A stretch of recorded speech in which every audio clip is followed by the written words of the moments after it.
Bonjour à tous, je suis super heureuse de vous inviter sur un temps partagé, l'interview de ma flamme jumelle aujourd'hui qui va nous parler de ses dons. Je lui ai posé toutes les questions pour qu'on comprenne bien ce processus, pourquoi, comment il s'est transformé, comment le processus de la flamme lui a permis d'accéder à des nouvelles possibilités. Moi je pense qu'elles étaient là, elles étaient juste un petit peu endormies, mais c'est vrai que la spécificité du couple flamme jumelle de partager une aura pour deux, c'est aussi partager beaucoup de dons ensemble et c'est aussi ramener de nouveaux niveaux de conscience dans la vie. Donc tout ça participe à ce grand processus de transformation et d'éveil. Alors voilà, c'est ce qu'on voulait partager avec vous aujourd'hui. Bonjour Moïse. Donc, je suis vraiment très heureuse que tu sois d'accord pour partager en fait ce qui est du processus, mais ce qui est aussi ta vie privée, il faut le dire quand même. Voilà, c'est personnel, c'est même de l'ordre de l'intime. Je ne sais pas si toi tu le vis comme ça, en fait, c'est donc qui se révèle à toi. Si, c'est vrai que c'est quelque chose d'intime, mais oui, ça me paraît bien de le partager en tout cas. De toute façon, c'est des choses quand même qu'on a envie de partager. Hein. C'est pas des dons que pour soi, voilà, exactement. Donc j'ai une première question pour que les gens te connaissent un petit peu mieux. Est-ce que tu penses que tu avais déjà des dons avant le processus de la flamme? Alors, ce que je me suis dit, mais je pense que j'en avais, mais je pense qu'ils étaient certainement en sommeil où je me rendais pas forcément compte, en tout cas consciemment, non, je dirais non quand même, pas de don conscient. Une bonne intuition quand même. Une bonne intuition sur la relation humaine. Voilà, quand même, hein. J'ai fait quelques rêves, des fois on va dire un peu prémonitoires, mais c'est très bref, c'était pas quelque chose des visions très marquées. Voilà, j'ai des entre guillemets pas des talents, mais sensibilité pour le dessin, ça c'est vrai. L'art, la musique. Voilà, c'est peut-être des dons à un certain niveau, mais... en fait, ça, c'était, ce qu'on a pu voir par la suite, c'était des réminiscences de vie karmique, où effectivement, on a pu voir que tu avais pu travailler avec des très très grands artistes dans d'autres vies. Je me souviens plus exactement. Oui, on était dans la peinture, notamment. Dans la peinture, ouais. Ça, voilà. Et du coup, c'est vrai que tu as un coup de crayon, et surtout, ce qui est drôle, c'est un coup de crayon qui est très beau, qui est très développé, mais c'est vrai que plus tu fais des sujets de cette époque un peu sacrés, et plus le don et le coup de crayon est précis en fait. Donc toi, dans ta vie, est-ce que tu projetais que tu allais avoir des dons ou c'était quelque chose non, ça m'a toujours fasciné. Moi, j'ai une fascination un peu pour les médiums. Les grands magnétiseurs, ceux qui avaient vraiment des grands ressentis au niveau de leurs cinq sens. Voilà, au niveau de ces dons-là, un peu, on va dire même les guérisseurs et tout ça, que j'ai toujours une fascination quand même pour ça. Mais je pensais pas un jour, non, parce que même une fois, on m'avait dit qu'il y aurait un don qui se révélerait avec les mains, un don de magnétisme, et à l'époque j'avais regardé, mais où est-on? Où a-t-on? Comment est-ce possible? Comment est-ce possible? On parle de moi? On parle de moi ou pas? Et donc voilà, ça me faisait rêver, mais je pensais pas un jour. Je pensais que c'était acquis à la naissance, mais forcément ça s'acquiert pas après en fait. D'accord. En fait, quelques années auparavant, on se connaissait déjà et en fait, on avait reçu le message que tu aurais un don pour aider. Ouais, mais un don autour de la vie en fait, redonner la vie par l'énergie des mains. Oui. Et donc, si je me souviens, c'était très surprenant pour nous deux parce que le message était très clair, mais c'est pas parce qu'on avait le message qu'on savait comment faire faire les choses. Donc pendant plusieurs années, tu as essayé de... Ça a mis plusieurs années en fait. Hein, si il y a une ouverture. Moi, dans les visions que j'ai pu voir, c'est que tu avais été traversé par la lumière. En fait, tu avais reçu le don, alors vraiment à l'âge adulte, il y a quelques années maintenant, il y a 4-5 ans en arrière, hein, je pense, et tu as vraiment reçu le don. À partir de ce moment-là, le magnétisme est passé à travers tes mains en fait. C'est ça. Et petit à petit, les ressentis sont devenus de plus en plus forts. Et maintenant, je sais exactement, je sais quand je magnétise ou pas. Ça marche très bien sur moi. Je sais que j'ai des bons ressentis sur moi. La Terre aussi, selon la conscience. Niveau écologique. C'est ça. Et sur la Terre aussi, c'est vrai que j'ai des bons ressentis, quoi, des bonnes. En fait, dès que tu touches une plante, souvent elle guérit ou mais t'es très à l'aise avec les plantes du désert, C'est toi, ça. parce que tu as une mission sur la reforestation. Ouais, puis même les plantes, c'est assez naturel, quoi. Il y a ce côté un petit peu qui est venu après, mais c'est presque ce sentiment un peu paternel qui vient. Quand je pose la main dessus, il y a vraiment une bienveillance qui se met. C'est pas que un échange énergétique basique, quoi. Dans le même sens. Enfin non, il se passe autre chose. Il y a vraiment... tu crois que ta mission de Père Divin, elle C'est ça, s'installe à ouais, ce c'est niveau-là. à ce Il y a niveau-là. vraiment Ça se fait vraiment un naturellement, côté quoi. protecteur. Et c'est marrant ce que tu dis parce que, tu vois, moi, en ce moment, quand j'arrose les plantes dans le jardin, j'ai vraiment ce sentiment-là Ah, tu vois. de Mère Divine qui s'installe aussi. Ça se fait naturellement, quoi. Et c'est nouveau, hein. C'est D'accord. très nouveau. Hein. Ça fait... Et toi, ça fait longtemps que tu as ça? Un peu plus, puisque je vais souvent au jardin, Et je du m'occupe coup, du ça fait jardin. combien de temps, moi? Je dirais facile un an. Un an? Facile un an, D'accord, ouais. oui. Et ça, on a pu voir des décalages comme ça, l'un vers l'autre et tout. Donc, si on devait... donc, il y a ce don de magnétisme qui prend pas mal de place et qui va en prendre de plus en plus. Ça, c'est certain. C'est qu'au début, et pour moi, chaque don, c'est du travail. Hein. Pour moi, en tout cas, ça a été vraiment comme ça. Mais du coup...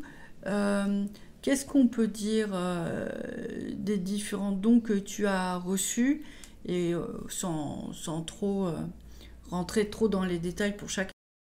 Bon, par exemple, tu as une forme de médiumnité et de guidance qui s'est installée. On l'a déjà un petit peu évoqué dans la vidéo, dans le podcast précédent. Donc, en fait, toi, tu as, grâce aux chiffres, en fait, tu as une guidance qui te guide... Oui, qui me guide quand j'ai des questionnements ou même des fois quand j'en ai pas, juste pour m'alerter, juste quand je m'apprête à faire quelque chose. Des fois, je peux avoir, je ne sais pas, un chiffre, un symbole, n'importe quoi qui va m'alerter, quoi. Et surtout sur les chemins à ne pas prendre ou les choses à pas faire. Et inversement, quand j'ai des hésitations dans les choses à faire, oui, je suis encouragé à certains moments. Donc voilà, ça, c'est particulier parce que bon, ça change complètement notre perception des choses, entre notre envie et puis vraiment ce qui est juste de faire ou non. C'est comme ça que je le ressens. Donc voilà, c'est petit à petit. J'ai eu la chance de faire quelques rêves médiumniques, c'est vrai que c'est assez particulier. Voilà la différence entre un rêve et une vraie vision. Donc ça donne encore un autre regard, en fait, c'est tout ça, ça complète un petit peu notre regard sur la vie, ça donne un plus grand... Pour moi, ça donne un plus grand spectre, quoi. Ça agrandit, ça me donne du recul aussi sur beaucoup de choses. Donc, c'est plus grand, quoi. Voilà, c'est ça, c'est plus grand, c'est plus complet. C'est pas que notre vie, c'est notre manière de vivre avec avec d'autres paramètres. Ouais, c'est ça, exactement. Donc ta guidance, alors c'est assez drôle parce que toi tu t'en rends pas compte, mais c'est vrai que souvent moi je dois demander quelle direction prendre, mais toi tu as la réponse de plus en plus d'une manière instinctive sur beaucoup de choses. Pourquoi ? C'est une guidance en fait que ont beaucoup de gens. C'est lié au bon sens, c'est lié à une sorte de vérité, c'est ce qu'on appelle l'omniscience en fait. C'est-à-dire qu'on sait, c'est instinctif, on sait pas expliquer. Et de plus en plus tu as ça. Alors c'est pas spectaculaire dans le sens où voilà, tu sais ce qu'il faut faire dans la vie. Mais moi, qui n'ai pas au moins cette guidance-là où il faut vraiment que je demande un balisage, je suis vraiment très impressionnée par ça. Et c'est vrai que dans notre vie de couple, je trouve ça génial parce que après, en fait, ça facilite en fait. Hein.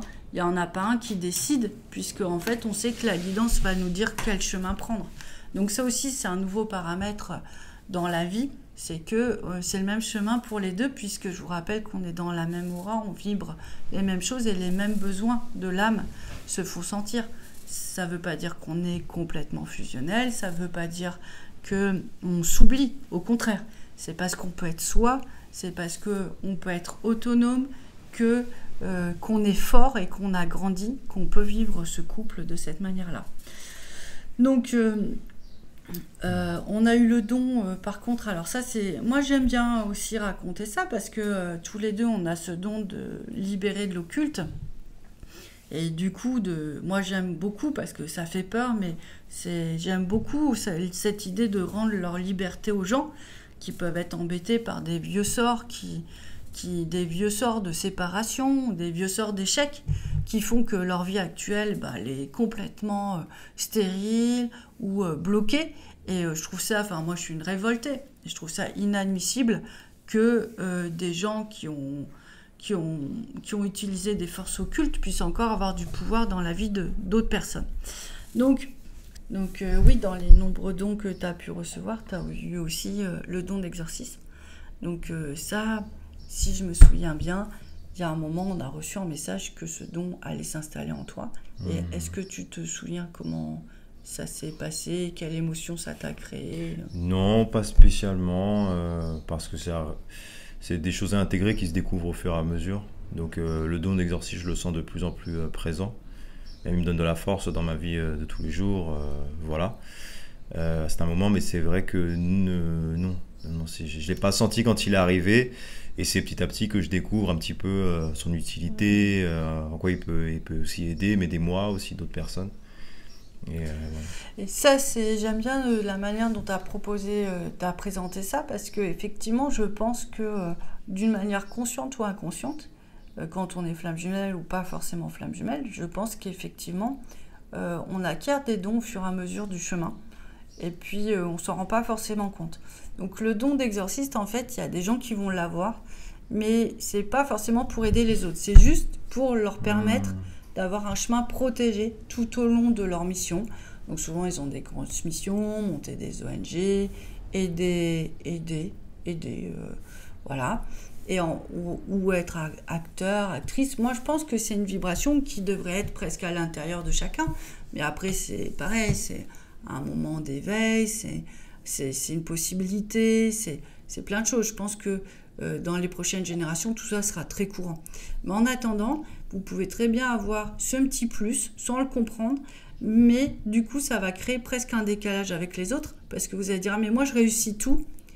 Mais oui, mais parce que le don est là. C'est pour ça, en fait. Ça éloigne les obstacles. Et ça, c'est génial quand on a ça dans sa vie, parce qu'effectivement, souvent, c'est des vies où on doit mettre beaucoup de choses en place et on n'a pas le temps de toujours bagarrer avec des échecs, des incompréhensions, des choses comme ça.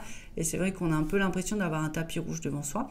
Par contre, faut vraiment le reconnaître comme un don, parce que c'est pas le cas pour tout le monde, et c'est pas parce que vous avez cette chance que ce soit simple pour vous, que forcément la vie elle est facile pour tout le monde en fait. C'est à ça qu'il faut faire attention avec les dons, c'est que des fois on se rend pas compte et on croit que c'est nous, et en fait on est sur un mauvais référentiel.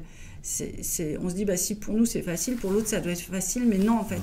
C'est quand on se rend compte que c'est une chance d'avoir ça aussi, que ça aide énormément et ça replace les choses dans le bon contexte. Donc voilà, je vous mettais un peu l'accent là-dessus parce que je pense que c'est important aussi de savoir ça. Donc tu as eu aussi le don de Père Divin, mais moi je pense que... Donc Père Divin, c'est quoi? C'est vraiment une capacité à être en lien avec les enfants, à créer du lien, de la joie, à vraiment...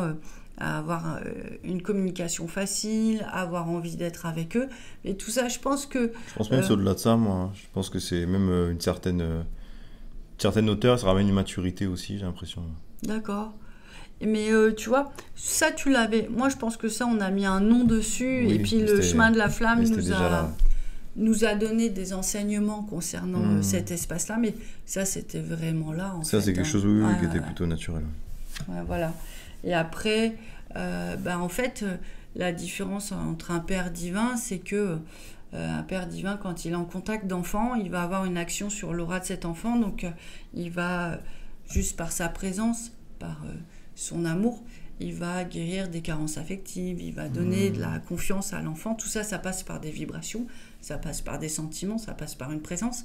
Mais en général, les enfants, une fois qu'ils ont quitté un père divin, ils se sentent mieux en fait. Ils se sentent plus sereins, ils se sentent regonflés d'énergie, ou une mère divine d'ailleurs. Et en fait, c'est vraiment une mission pour le bien-être des enfants et la relation père-fils ou mère-fille. Alors, si une chose est sûre, c'est que tout ça se développe parce qu'en fait, on parle de dons, mais c'est aussi une manière de percevoir l'invisible, subtil. Je préfère dire subtil parce que même si on ne le voit pas, c'est là. Et qu'effectivement, on voit qu'on est tous les deux en perpétuelle évolution. Les dons se développent de plus en plus. Je pense qu'on... Enfin, voilà, on grandit en fait. On évolue, on grandit. C'est ça qui est aussi très beau dans ce chemin-là. Parce que du coup, on ne s'ennuie jamais. Non, c'est vraiment, je pense, le chemin de l'âme. De toute façon, la flamme jumelle, c'est ça dégage beaucoup de choses parasites, j'ai l'impression, la sensation que j'ai. Et que du coup, ça laisse vraiment la place à l'essentiel, à ce qui va vraiment nous animer, à la vraie joie, à toutes les missions, les dons, à vraiment de s'installer et de s'ancrer, d'avoir la possibilité de s'ancrer en nous. Ouais. Peut-être que mon explication pourra compléter, c'est que en fait, tu es passé d'un plan émotionnel où tu sais le mental, les émotions qui guident ta vie, et puis à force d'épuration, en fait, c'est ton âme qui guide ta vie vers les choses qui sont essentielles. Et du coup, c'est vrai que ça fait une transformation, mais c'est source de joie et de bonheur, hein, parce que puis ça peut se faire en douceur aussi, hein, ça se fait tranquillement à partir du moment où on accepte et qu'on lâche tranquillement ce qui n'est pas nécessaire. Oui, ça. Et donc cette transition-là, on a fait une vidéo là-dessus, passer du mode émotionnel au mode spirituel. C'est vraiment juste, en fait, à force de nettoyage, mais aussi c'est un autre espace de connexion, c'est la connexion de l'âme. Bon, tout ça se fait souvent avec ce parcours ou un travail spirituel aussi. Donc voilà. Est-ce que, au final, dernière question, hein, Moïse, est-ce que tu es content de ces changements de vie? Oh oui. Tu peux être que content, en plus à partir du moment où et ça répond à certaines aspirations. Oui, c'est clair. Puis ça n'enlève rien de ce qu'il y avait avant, ça vient s'ajouter et compléter ta vie, ça vient l'enrichir, donc à partir de ce moment-là, oui, bien sûr. Bon, écoutez, j'espère que ce petit moment partagé vous aura été utile, que ça vous aura mis du baume au cœur, de la chaleur aussi dans le cœur et dans votre âme. Je pense que certains d'entre vous se retrouveront à travers le témoignage de Moïse. Et puis, faut vous dire que le processus est en cours. Pour ceux qui n'ont pas vu leur flamme jumelle depuis longtemps, le processus est en cours, que forcément, il y a des interactions d'âme qui sont là. Donc, n'oubliez pas que tout l'amour et la lumière que vous développez à l'intérieur de vous s'installe à l'intérieur de l'autre. Il suffit juste après que cet espace de conscience vienne se reconnecter à son émotionnel et à son mental. Donc voilà pour aujourd'hui, ce petit moment de partage, ce petit moment d'amour. Je vous embrasse très fort et puis on se dit à très bientôt. Ciao. Ciao.